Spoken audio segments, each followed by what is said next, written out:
of my main problems with the belief that there is no God is that That's I not what I find it believe. okay.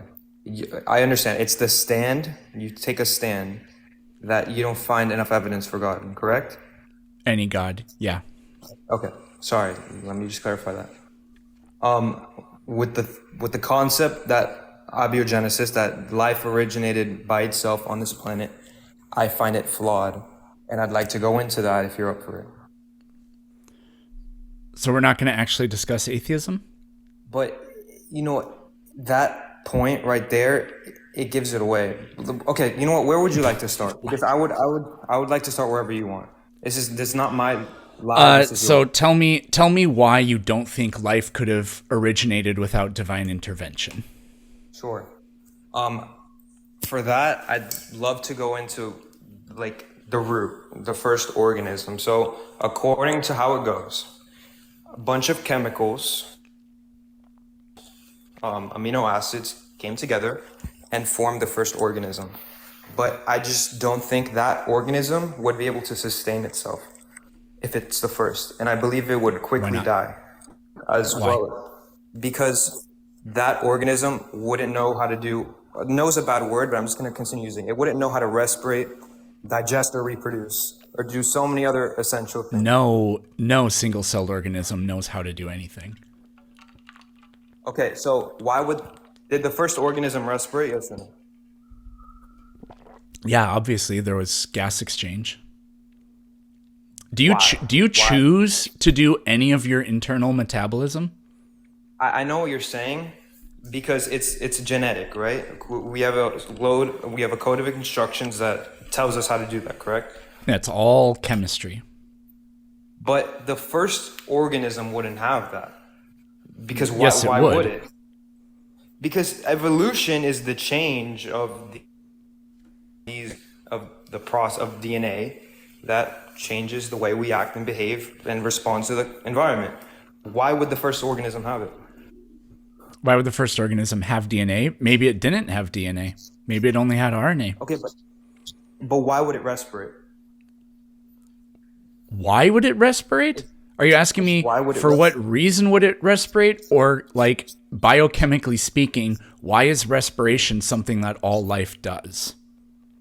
Look, the first organism, since there's no genetic background telling it what to do, it wouldn't have the need to respirate or respire. Why would it find the need to Sure, respire? maybe it doesn't need to. Maybe the first thing that we would be consider alive didn't respirate. But every single, according to definition, every living creature on this earth respires. Yeah. Does that mean that they have always respired? Maybe, maybe not. So, At one point, no life lived on land, but today life does live on land. That's kind of a reverse case, but okay, but the first organism and respirate. Let's go back to that. Why would it find the need to respire? I'm just looking for answers. I'm not trying to like yeah, test you. It's just, if I find these answers to these questions, maybe I become an atheist. And I'm you don't have to be an trying to find atheist. the answers. I'm not trying to prove you wrong. A lot of people But believe, I'm really curious on so you don't have to be an atheist. I'm not an atheist evangelist. I try to promote scientific knowledge because you can believe in both or whatever. So, you what question do you actually want me to try to answer? Why would the first organism respire? yeah. So the way I understand it is oxygen is oh, how do I want to say this? Oxygen is extremely good at what we call reducing, which is to like accept electrons. I believe that's what you call that, or oxidation. It's kind of the same thing. Oxygen can carry a lot of energy, and so it's always useful as that atom or molecule or whatever is very useful for coming in and completing that metabolic pathway. I wish Simon were here. He can probably explain this in terms that sound a lot more fluent than what I'm saying. But if you like look at these metabolic pathways like a Krebs cycle or whatever, I don't know very much about the chemosynthetic cycle that uses like sulfur trioxide or whatever those things that hydrothermal vents use or whatever. But oxygen's that final electron acceptor. These these energy carrier molecules are used to somehow it's energized. And it's either through photosynthesis or through chemical potential energy or whatever. And those electron carriers use that borrowed energy to accomplish some task, some like usually anabolic and catabolic tasks, like to build carbohydrates or whatever. And then oxygen is used at the end to accept those electrons, and then it combines with some other materials to create waste, like usually in the form of CO2. Assuming I'm getting my biochemistry correct, that's a crummy explanation for why oxygen is used in that case. But for that to happen, there needs to be a process. Like an organ, for example, we have lungs to take care of that. I don't Yeah, want to say the bacteria word do organ it and they because- don't have lungs. You just need a membrane and a chemical But yeah, pathway. you need a system to do that, correct? Yeah. Was the first organism born with that system just coincidentally? Like I really don't understand. No, because you're imagining that the first living thing formed whole cloth with huge numbers of interacting parts, whereas the moment before that, none of those parts existed together, and evolution is gradual, and abiogenesis isn't exactly evolution, but we can call it chemical evolution, and it would have, however it happened, it would have gradually vamped up to that point.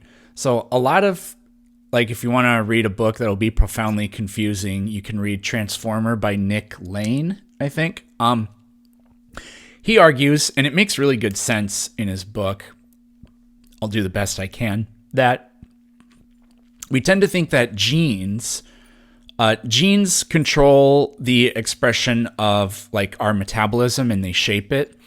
And so you have to have genes and then a metabolism, but he says, no, it was probably the other way around. What you need is a metabolism because, for example, like the Krebs cycle, which occurs in basically all cells, which is our way of extracting energy out of carbohydrate molecules, right?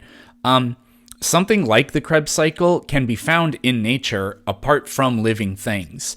And you can even find and create autocatalytic versions of that keep perpetuating themselves, not indefinitely, like life so far has been doing, but it's the same kind of basic thing. So he says that these metabolic processes, which can they can keep themselves going, so to speak, but then the energy that they create, the leftover energy that they create, can be used to induce other chemical transformations, which is exactly what happens in our cells. So those metabolic reactions probably built the first hereditary molecules, whatever it was, DNA or RNA. It probably wasn't something different than that, although I don't really know what the amyloid world hypothesis idea really purports or whatever. But you get these things in piecemeal rather than in whole cloth instantaneously. And I can't give you a super sophisticated answer. I can only give you what I call like low resolution answers, but I find no logical problems with these so-called low resolution answers. And if we just throw up our hands and say, well, the secular scientists, they haven't figured it out, therefore God, well, that is the end of any critical thought. I mean, we should give up and do no scientific research along these lines, because apparently we have the answer. And the answer is a magical being whose workings could not possibly be understood. So then we just stop thinking, and I don't want to live in that world. Thank you for clarifying. But that was one of my main issues, and it's not just respiration. I just find the whole concept hard to understand, and I'm not using this as an excuse for So do I. of explanation without the gaps. But I'm just saying that the first organism to coincidentally be formed with the ability to respire or the ability to digest as well, or to reproduce, they like to be formed with all those processes and have the ability to carry out all those processes. It's just a little bit too much for me. Yeah, I agree that it sounds that way. Is he coming back? Okay. I agree that it does sound overbearing and like too good to be true or something like that. But you're kind of still couching it as the whole thing has to emerge with all of the working parts as we currently understand them to be in place. But no, it would have happened gradually. Everything we know about life can be boiled down to simple basic chemistry, and I don't see any problem with the idea of much simpler chemical systems gradually increasing in their complexity and sort of adding parts. Again, if you have a metabolism, you can, or if you have like some sort of metabolic reaction that can create excess energy and can therefore induce other chemical changes, then you can start to build a system, and eventually those systems become living cells. The first living thing might not have been a cell. It might have been something a little bit different. Well, thank you for that input. But for it to gradually change over time, here's my issue. And I just want to clarify that I'm still trying to learn, and I don't have all the answers in the world, and I'm not trying to prove like a difficult point. But what I have come to understand is that you need three things to be able to survive. Going back to the first organism, you need to respire, you need to digest, or a form of digestion, you need energy consumption, and you need the ability to reproduce. If it doesn't have one of them, that organism would die out almost immediately. So I wouldn't find the explanation compelling that it would evolve over time to the ability to produce that system. I would just think that it would die almost immediately. I just I just don't find it compelling. I don't think there's a reasonable explanation for why that wouldn't happen. If the first organism somehow knew how to respirate and have the process for respiration by miracle, it still wouldn't know how to reproduce. I hate saying the word no, but it wouldn't know how to reproduce. So it would die. And Well, just say it same wouldn't goes have for the digestion. ability to reproduce. But again, Yeah. these metabolic reactions that sustain life, such as the Krebs cycle, we find Krebs cycle precursors. I don't know if we've ever found like the full blown, like the almost identical Krebs cycle in nature. We've found things that are very close to it, but because what that chemical system does is because it's autocatalytic, that means that it actually keeps producing the same. It acts like an enzyme for itself, so it continues producing molecules that can start the process over again, and so it just keeps going over and over and over again. It's like an extremely nano. You know those little? Have you ever seen those tiny little aquariums that are like in sealed glass and they have like little shrimp in them? Uh-huh. Yeah. It's like a nanoscale of that. There's nothing going into it. It keeps the whole system keeps it doesn't need any resources from the outside or anything like that. But that's actually not true, because here's the other thing. Even that little aquarium only works if there's sunlight, right? A constant input of energy. And for origin of life, the leading candidate, as far as most people are concerned, is probably hydrothermal vents, because it provides a constant stream of mineral resources, raw ingredients, heat, and other forms of energy. Well, it's really just the heat, I guess. And then the chemical environment, like you get strong, how do I want to say this? You get strong, not gradations, but like you'll get a highly basic and then a highly acidic environment right next to each other. For reasons that I don't know, that's kind of a necessary component in getting these reactions to be sustainable or whatever. So the environment is helps keep that system going, and then that system just because all life, no matter what it is, requires a constant influx of material and energy and resources in order to keep going. But anyways, so it could have reproduced through all of that, I guess. I don't want to keep rambling. Hopefully you kind of see what I mean. Yeah, I'm sorry to repeat the topic many times, but I hope you understood my like concern there that if even one of these like processes are lacking, I don't think the organism could survive very well. And that's basically what I was trying to get at, because Yeah, I feel like you're kind of saying the organism needs to be able to do it on its own, but for origin of life, that's not how it would have worked. But that's also not how it works for life today.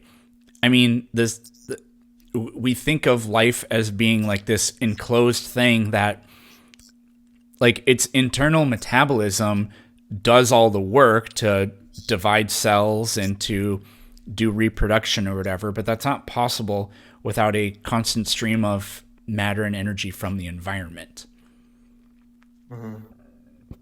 I get what you're saying, and I agree with you. Okay, here's another topic that I've had trouble understanding, and thank you for taking the time out to have me on and explaining these things to me. But with the concept of the Big Bang, I want to go into the Big Bang now. Some things don't really line up with each other, and I'll give you an example.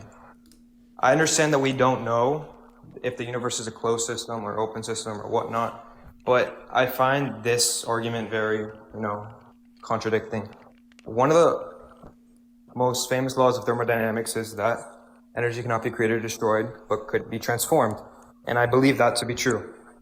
But when I observe the universe expanding faster and faster with an unheard of amount of energy, because it's being accelerated at millions of miles per hour, and it's completely incomprehensible. And I just find that completely impossible, because how can a limited amount of energy fuel an expansion, not even an expansion that's going millions of miles per hour in all directions and at incredible speeds? There needs to be like a fuel source in there, because what's propelling the expansion? So, I'm not super qualified to give you a great answer to this, but from what I have, the way I understand it is physicists think that, like dark energy, which is the thing that's causing the acceleration of the universe the expansion of the universe to accelerate, rather. They think that that's just a property of space-time. And these people are far more intelligent than I am, and they obviously understand the physics and everything behind it to a degree that I don't. But that's one of the things that they say. But even if the universe is open, that would be really fascinating. That would be interesting. We'd have huge amounts of work to do to figure out what that means and what's doing it. But in no way does that point to like God or anything like that. These are just new phenomena. But to my knowledge, I don't think we've discovered dark energy yet. And I know the people at CERN are working very hard to, provide us some answers. But so far, I don't want to say the theory is incomplete, because obviously it's not. We just need more time to develop some answers. And I don't want to use this as God of the gaps, obviously, but why I'm particularly not atheist is because we don't have these answers yet. And I don't want to pass on, because eventually I'm going to pass away. I don't want to pass away not knowing all the answers, which sounds pretty weird and pretty like, I don't want to say greedy, but it sounds like I don't want to die not knowing everything. That would be deeply unsatisfying. The only thing about death that bothers me, and it actually really bugs the shit out of me, is that if there's no like afterlife or whatever, then when I'm dead, I won't even know that I'm dead, and I won't even know that I ever was alive. And that's not any different than nothing ever having existed, which is totally fucked up. But what else? So like you were talking about like laws or whatever, like matter and energy can't be created or destroyed, so on and so forth.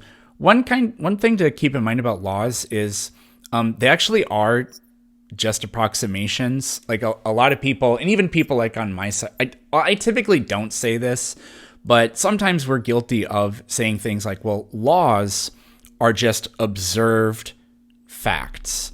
And that's true, but they're not like immutable, and they're not always facts or whatever. There's I think it's called Hooke's law. It's about springs and the way they work, like the relationship between how much you stretch it and how much tension there is and how much strength there is in it or whatever. But that only works for springs that are, I don't remember, it's either like really short and fat or whatever. If you pull them too far, it breaks down. The ideal gas law: no actual gas behaves like an ideal gas. We can get really close. It's a very good approximation. It can be used to make predictions for experiments, and it's extremely useful.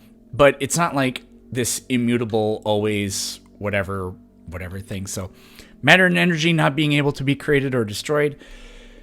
Yeah, that's sort of the and the law of entropy. Those are two things where it's like, yeah, these really, like, we don't find any exceptions to them, but maybe there kind of are. Or maybe the laws that were operating at the initial points in the initial conditions of the Big Bang were different, or maybe we have a grand unifying theory of everything where, I don't know if what that's supposed to mean is all the laws were combined into one like super law or something like that, but yeah, anyways.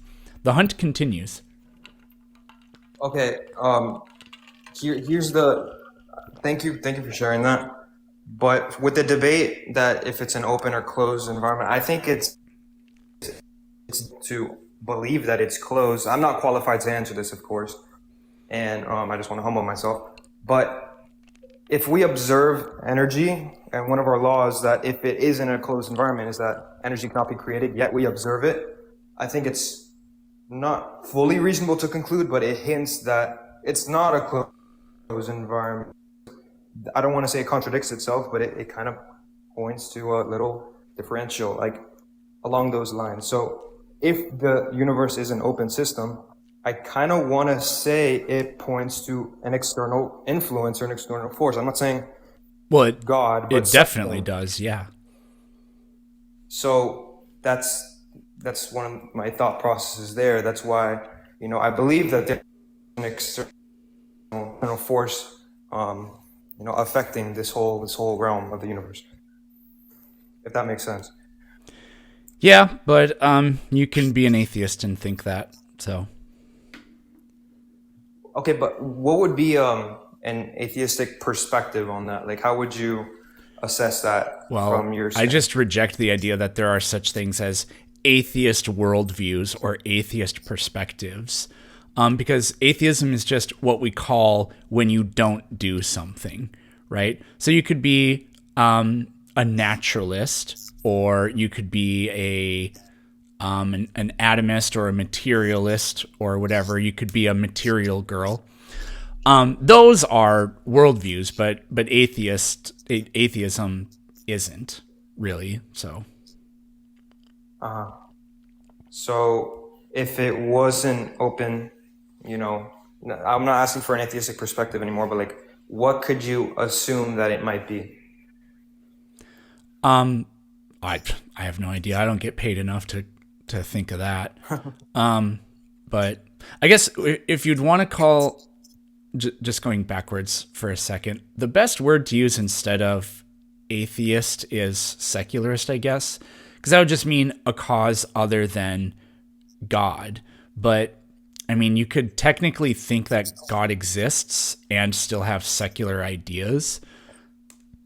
I think like I could believe in God, but think that we should have a secular country, right? We shouldn't be beholden to religious laws, for example. Or you could be somebody that believes in a God, but think that all scientific explanations are secular in nature, in that none of it comes from God. We don't need God to explain anything we see around us. So,